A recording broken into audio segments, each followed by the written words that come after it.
رب العالمين وبه نستعين على أمور الدنيا والدين والصلاة والسلام على أشرف الأنبياء والمرسلين سيدنا ومولانا محمد وعلى آله وصحبه أجمعين. سبحانك لا علم لنا ما علمتنا إنك علينا التواب الرحيم. رب اشرح لي صدري ويسر لي أمري واحلل عقدة من لساني يفقهوا قولي. أما بعد، فقال المؤلف رحمه الله تعالى ونفعنا به وبعلومه.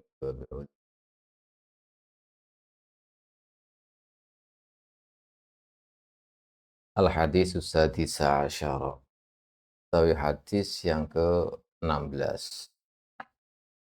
Hadis yang ke-16 iku ana aliyin kacerita sing Sayyidina Ali bin Abi Thalib karramallahu wajh. Wa singkat cerita annahu teman setuhune Sayyidina Ali. Qala iku dawuh Sayyidina Ali dawuh ngaten, qala Rasulullah sallallahu alaihi wasallam ngendika sinten Kanjeng Nabi Muhammad sallallahu alaihi wasallam. Di hadis yang nomor 16 yaitu hadis yang diriwayatkan dari Sayyidina Ali. Itu berupa bahwa Rasulullah Shallallahu Alaihi Wasallam qala, "Man qara'a qul huwallahu ahad ila akhiriha ba'da salatil fajri 10 marratin lam yasil ilaihi dzambun fi dzalikal yaumi wa anjada asyaitan." Barang siapa mangqara'a utai sapane wong iku qara'a maca sapa man. Maca qul huwallahu ahad ing surat qul huwallahu ahad. Ayat qul huwallahu ahad tegese suratul ikhlas ila akhiriha maring akhire tumeka akhire qul huwallahu ahad. Barang siapa yang membaca surat al-ikhlas qul huwallahu ahad sampai akhir pada sholatil fajr dalam sawise salat fajar, uliya maca asyra marratin kelawan 10 pira-pira ambalan. Jawabi lam yasil mongko ora tumeka ilahi maring man apa zambun dosa. Ora tumeka dosa fi dzalikal yaumi ing dalem mengkono dina. Wa in jahada senajan nemen-nemeni uli ngridu sapa asyaitonu setan. Kata Rasulullah, barang siapa membaca qul huwallahu ahad sampai akhir ya namanya suratul ikhlas, dia baca setelah sholat fajar sebanyak 10 kali, maka tidak akan sampai atau tidak ada dosa di hari itu. Tidak sampai dosa kepada dia itu artinya dilindungi dari perbuatan dosa walaupun in jahada asyaitan, senajan walaupun setan itu sangat berusaha susah payah untuk mengganggu orang tersebut. Jadi dilindungi oleh Allah dari perbuatan dosa walaupun setan itu mengganggunya, merayunya untuk berbuat dosa. Tapi orang tersebut karena membaca atau dibarkat dengan fadilahnya suratul al-ikhlas, maka dia dijaga dari perbuatan dosa walaupun digoda oleh setan. Dia akan ini salah satu fadilah atau keutamaan daripada surat al-ikhlas. Setelah surat al-ikhlas itu wahyautai suratul ikhlas qul huwallahu ahad itu suratun niku surat makiyatun kang basa Mekah, turunnya di Mekah. Surat ini turun di Mekah. Wahya utawi surat al-ikhlas qul huwallahu ahad iku arba'atu ayatin, papat piro-piro ayat wa khamsata asyara asyrota lan 15. Apane kalimate wa sab'atun lan pitul wa arba'un lan 40 apane harfan hurufi. Jadi surat al-ikhlas itu terdiri dari, setelah tadi turunnya di Mekah, terdiri dari 4 ayat 15 kalimat, 47 huruf. Ini coba dihitung. Ini hadis yang diriwayatkan dari Sayyidina Ali radhiyallahu taala anhu. Ada riwayat lagi. Jadi salah satu fadilah atau keutamaan suratul Ikhlas yaitu kalau dibaca setelah sholat subuh 10 kali maka dia akan dilindungi oleh Allah dari perbuatan dosa. Walaupun digoda oleh setan. Di setan itu nggak bisa menggodanya. Tapi ini sekali lagi, loh, kalau misalkan seperti itu, kemudian gue masih berbuat dosa, gimana? Ya jangan disalahkan ini, jangan disalahkan Allah atau hadisnya ini. Karena dalam pembacaan itu, walaupun Quran itu ya dibaca itu paham maknanya atau tidak paham maknanya, semuanya ada nilainya. Hanya tingkat nilai itu berbeda-beda sesuai dengan orang yang membaca. Kalau orang yang membaca benar-benar tulus, ikhlas dalam hatinya itu, sambil tadabbur, sambil ini, maka insya Allah dengan fadilahnya suratul Ikhlas itu dia akan dijaga dari dosa. Jadi dijaga dari godaan setan juga. Ini hadis lagi diriwayatkan dalam masalah ini, fadilah suratul Ikhlas adalah hadis yang diriwayatkan dari Sayyidina Ubay bin Ka'ab radhiyallahu taala anhu dari Nabi sallallahu alaihi wa alihi wasallam. Ini hadis malah lebih hebat lagi. Qala dawuh sinten Kanjeng Nabi ngaten, man qara'a suratal Ikhlas. Utawi sapane wong qara'a iku maca sapa man suratal Ikhlas ing surat Ikhlas marratan wahidatan kelawan ambalan pisan suci. Dia mongko diparingi sapa man minal ajri saking ganjaran diparingi kamis li ajri mi'ati syahidin ing ngumpamani ganjarane 100 wong sing mati syahid. Jadi ada hadis lagi yang diriwayatkan dari Ubay bin Ka'ab radhiyallahu taala anhu bahwa Rasulullah shallallahu alaihi wasallam bersabda, barang siapa membaca surat Al-Ikhlas satu kali saja, maka dia diberi pahala seperti pahalanya 100 orang yang mati syahid. Nah, ini. Bahkan ada hadis lagi yang diriwayatkan dari Sayyidina Anas radhiyallahu taala anhu, bahwa barang siapa yang membaca suratul Fatihah, kata Sayyidina Anas ini dari Rasulullah sallallahu alaihi wasallam, man qara'a qul huwallahu ahad marratan wahidatan faka'annama qara'a thulutsal Qur'an. Barang siapa membaca suratul Ikhlas sekali, maka seolah-olah atau sama saja dia dengan membaca sulusul Quran, sepertiga Quran. Wa man qara'aha marrataini faka'annama qara'a sulusayil Qur'ana. Sulusayil Qur'ani.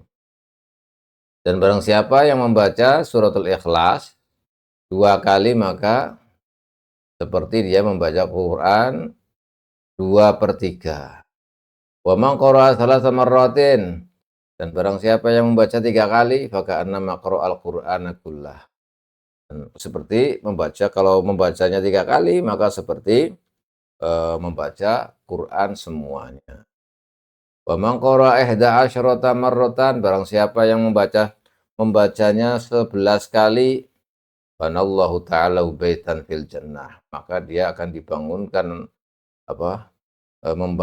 maka Allah akan membangunkan dia rumah di surga min yaqutatin hamro'ah, dari mutiara merah warnanya. Insyaallah. Dan salah satu di antara riwayat yang menjelaskan tentang asbabun nuzul, tentang sebab nuzul atau sebab-sebab diturunkannya ayat ini sebagaimana diriwayatkan oleh Ubay bin Ka'ab radhiyallahu anhu dan diriwayatkan dari Jabir bin Abdullah wa Abul Aliyah wa Sya'bi wa Ikrimah. Banyak sahabat yang meriwayatkan bagaimana sebab-sebab diturunkannya ayat ini, diturunkannya surat Al-Ikhlas. Beberapa sahabat tadi menjelaskan bahwa di antaranya sebabnya adalah suatu ketika orang-orang kufar, orang-orang kafir Mekkah, di antaranya Amir bin Tufail, Zaid bin Qais dan lainnya, itu berkumpul di suatu tempat yang di situ kemudian ada Rasulullah Shallallahu Alaihi Wasallam. Mereka kemudian bertanya, ya Muhammad, sif lana rabbaka amin dhahabin amin fid au min fiddatin au hadidin au nuhasin. Wahai Muhammad, katakanlah kepadaku bagaimana sifat-sifat Tuhanmu, apakah dari emas atau dari perak atau dari besi atau dari tembaga. Kata mereka ini, fa inna alihatana min hadhil asya, karena Tuhan kami ini dari, ya ada yang dari emas, ada yang dari perak, ada yang dari besi, ada dari yang nuhas tembaga. Lalu Rasulullah Shallallahu Alaihi Wasallam ketika ditanya seperti itu, beliau menjawab, ana Rasulullah, saya utusan Allah. Innallaha la yushbihu syai'an. Wala aqulu lahu syai'an min tilqa'i nafsi. Saya ini utusan Allah, dan sesungguhnya bahwa Allah itu tidak menyerupai apa-apa. Dan saya tidak mengatakan sesuatu dari diriku sendiri. Lalu turunlah ayat Qul huwallahu ahad. Nah, setelah itu fa'anzalallahu ta'ala hadhihi surah. Faqala Qul huwallahu ahad, Allahus samad, lam yalid wa lam yulad wa lam yakul lahu kufuwan. Ini riwayat yang pertama. Banyak riwayat yang menjelaskan. Di antara lagi adalah riwayat yang diriwayatkan dari Sayyidina Abdullah bin Abbas. Kemudian ada riwayat lagi, satu riwayat yang sudah tidak asing kita dengar, bahwa suatu saat itu ada riwayat ke orang-orang kafir tadi kan berkumpul di satu tempat di daerah tempatnya Abu Jahal. Tempat perkumpulan lah itulah. Di tempat perkumpulan di situ. Yang bertempat di daerahnya atau ya lingkungan Abu Jahal. Dan orang-orang kafir Makkah ini kemudian berkata, man yaruddad Muhammad ilaina au ra'sahu nu'tihi mi'ata naqah hamra au sudin au sudil hadaq. Artinya barang siapa yang mendatangkan atau menangkap Rasulullah hidup-hidup atau kepalanya, maka dia akan mendapatkan 100 onta hamra yang paling bagus. Jadi onta-onta hamra kalau disebut ini harta yang paling bagus, yang paling disenangi, yang paling indah tatkala itu. Sebanyak 100. Lalu ada salah seorang dari mereka yang bernama Suraqah bin Malik. Suraqah bin Malik ini kemudian berdiri dan berkata, saya akan menangkap Muhammad. Saya akan menangkap Muhammad hidup-hidup atau mati, istilahnya. Lalu kufar Makkah ini kemudian mengumpulkan onta-onta tadi yang dijanjikan 100. Mulailah kemudian Suraqah bin Malik ini keluar mengintai Rasulullah Shallallahu Alaihi Wasallam dan tepat menemui Rasulullah dari belakang, mengintai dari belakang, mengikuti dari belakang. Setelah mengikuti dari belakang, kemudian menghunus pedangnya untuk membunuh Rasulullah. Tapi subhanallah, ini lagi-lagi mukjizat Rasulullah Shallallahu Alaihi Wasallam. Lalu Suraqah ini ketika menghunus pedang untuk membunuh Rasulullah, ini ditelan oleh bumi dengan perintah li amrin Nabi Shallallahu Alaihi Wasallam, perintah Nabi supaya menelan Suraqah ini sampai eee, kudanya ini tetelan bumi sampai, rijlu farasihi, kaki dari kuda itu sampai lutut. Akhirnya nggak bisa berjalan karena ditarik oleh bumi ke bawah sampai lutut. Setelah itu minta kepada Rasulullah, "Ya Rasulullah, al-amanah, al-aman," minta perlindungan supaya diselamatkan, supaya bisa berjalan lagi. Lalu didoakan oleh Rasulullah. Setelah didoakan oleh Rasulullah, bangkit lagi itu si kudanya itu, sama Surakohnya itu. Lalu berjalan lagi, mengintai lagi dari belakang. Lagi-lagi yang kedua kali kemudian ditelan kaki-kaki kudanya itu hingga sampai tar, nggak bisa apa-apa. Nah ini sampai pusar, kemudian Surakoh lagi-lagi apa meminta pertolongan kepada Rasulullah Shallallahu Alaihi Wasallam agar diselamatkan. Akhirnya didoakan lagi oleh Rasulullah dan selamatlah dia. Setelah itu, kemudian Suroko ini turun dari kudu dari didoakan oleh Rasulullah dan ternyata juga didoakan oleh Rasulullah dan keluar dari kubangan itu dan diselamatkan oleh Allah Subhanahu wa taala. Lalu Suroko turun dari kudanya itu dan menghadap Rasulullah Shallallahu alaihi wasallam di depan persis ontanya Rasulullah. Lalu duduk di situ dan berkata, "Ya Rasulullah, akhbirni man ilahuka." Siapa itu Tuhanmu, wahai Rasulullah? Haitsu kana lahu qudratun mislu hadhihi. Siapa Tuhanmu kok bisa mempunyai kekuatan seperti ini? Jadi tidak bisa dibunuh, bahkan kudanya itu nggak bisa bergerak, pasti ditarik oleh bumi kakinya. Amin zahabin amin fiddatin. Apakah Tuhanmu dari emas atau dari perak? Lalu Rasulullah Shallallahu Alaihi Wasallam, karena kata Rasulullah Shallallahu Alaihi Wasallam ra'sahu, turunkan kepalanya dan dia diam sejenak, diam sebentar, lalu turunlah malaikat Jibril alaihi salam dan malaikat Jibril itu berkata, "Qul ya Muhammad huwallahu ahad Allahus samad lam yalid wa lam yulad wa lam yakul lahu kufuwan ahad." Katakanlah wahai Muhammad bahwa Allah itu Esa, Allah itu Somad, lam yalid wa lam yulad wa lam yakul lahu kufuwan ahad. Qul Muhammad fatirus samawati wal ardi. Allah itu adalah yang menciptakan langit dan bumi. Ja'ala lakum min anfusikum azwaja wa minal an'ami azwaja yadra'ukum fihi. Yadra'ukum fihi. Bahwa Allah adalah yang menciptakan langit dan bumi dan menjadikan kalian dari diri-diri kalian itu berpasang-pasangan. Dari hewan-hewan juga berpasang-pasangan. Itu semuanya dijadikan oleh Allah, diciptakan oleh Allah Subhanahu wa taala. Dan Allah wa huwas samiul basir. Itu jawaban Rasulullah melalui malaikat Jibril. Lalu Suraqah itu berkata kepada Sayyidina Rasulullah,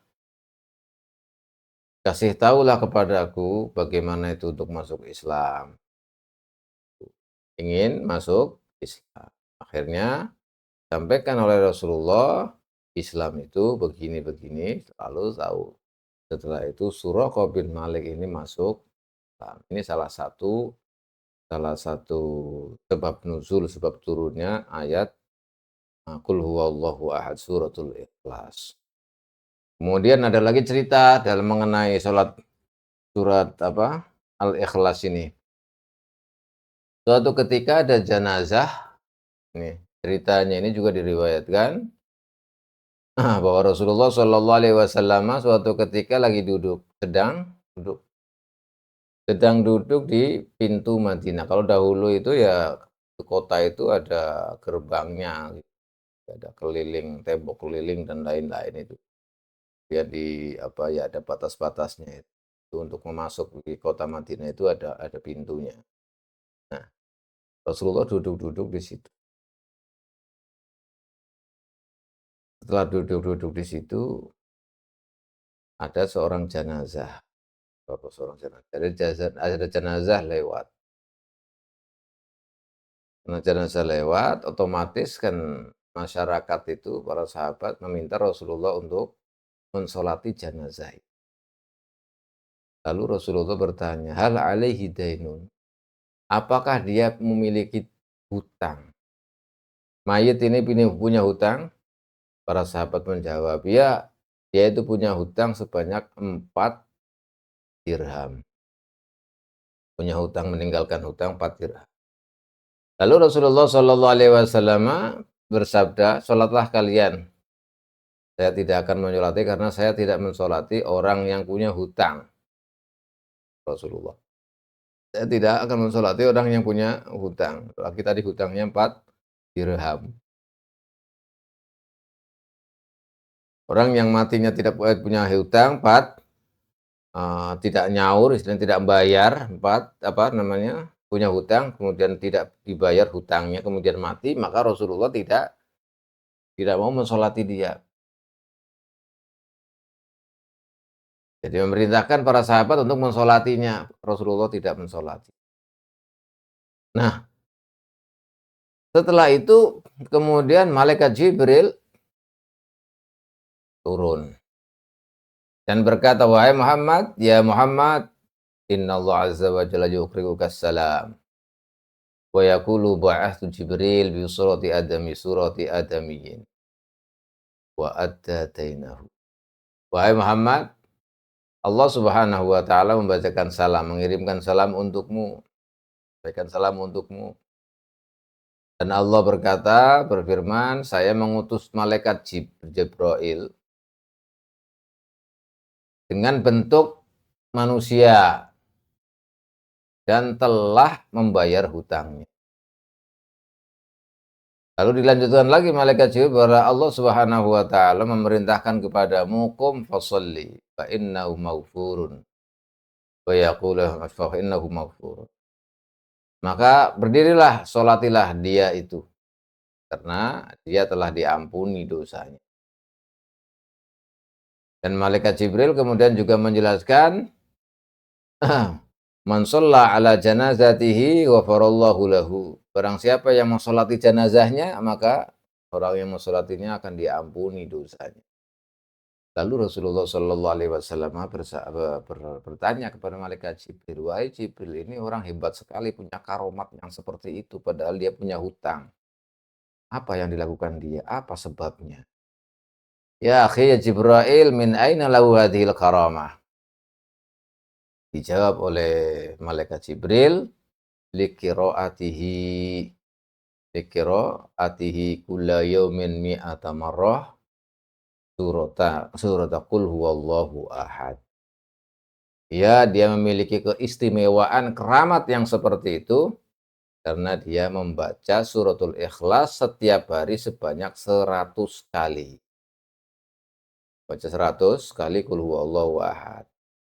Karena di dalam surat Qul huwallahu ahad, suratul Ikhlas itu ada penjelasan tentang sifat-sifat Allah dan wa sana alaihi, memuji kepada Allah. Lalu dijelaskan man qara'a fi jami' umrihi marratan wahidatan la yakhruju minad dunya hatta yara makanahu fil jannah. Kemudian Rasulullah menjelaskan juga bahwa barang siapa yang membaca suratul Ikhlas di seumur hidupnya 1 kali, maka dia tidak akan keluar dari dunia ini kecuali dia tahu di mana dia tempatnya di surga. Tuh, man qara'aha bis shalawatil khamsi fi kulli yaumin kadza marrat tashfa'u lahu yaumal qiyamah. Dan barang siapa yang membaca suratul Ikhlas di salat 5 waktu setiap hari sekian sekian sekian bilangan, sekian hitungan, berapa berapa kali, sekian kali, maka suratul Ikhlas akan bisa mensyafaati dia di yaumil qiyamah dan mensyafaati semua kerabat-kerabat. Jadi kerabat yang mestinya atau yang harus dimasukkan ke neraka. Berkat baca suratul Ikhlas setiap waktu sholat, sekian hitungan, sekian kali. Berapa kali situ pokoknya itu bisa memberikan eee, suratul Ikhlas itu bisa mensyafaati dia dan mensyafaati semua keluarganya yang mestinya harus masuk neraka. Nah ini subhanallah, jadi keutamaan-keutamaan daripada suratul Ikhlas. Dan banyak lagi riwayat-riwayat yang menjelaskan tentang suratul Ikhlas. Dan kembali lagi ketika kita membaca suratul Ikhlas, yaitu ya harus al-hudur ya, karena disitulah suratul Ikhlas itu surat yang paling top istilahnya. Yang paling top istilahnya. Orang apa, di dalamnya itu terdapat ilmu akidah yang tidak bisa dipungkiri, tidak bisa diingkari. Nah itu, penjelasan tentang bagaimana Tuhan kita, Allahus Shomad, lam yalid wa lam yulad wa lam yakul lahu kufuwan ahad. Itu kalau kita tahu, sifat-sifat Allah yang seperti itu, berarti kita mengakui keagungan Allah Subhanahu wa taala, sifat-sifat Allah yang tak lain itu tidak ada yang menyamainya, tidak ada yang menandinginya, tidak macam-macam, karena Allah itu yang Al-Khaliq, Al-Bari, jadi enggak ada yang bisa menyaingi. Itulah sifat-sifat Allah Subhanahu wa taala yang dijelaskan melalui surat Al-Ikhlas. Begitu juga keutamaan-keutamaannya. Ini penting sekali. Keutamaan-keutamaan membaca surat Al-Ikhlas.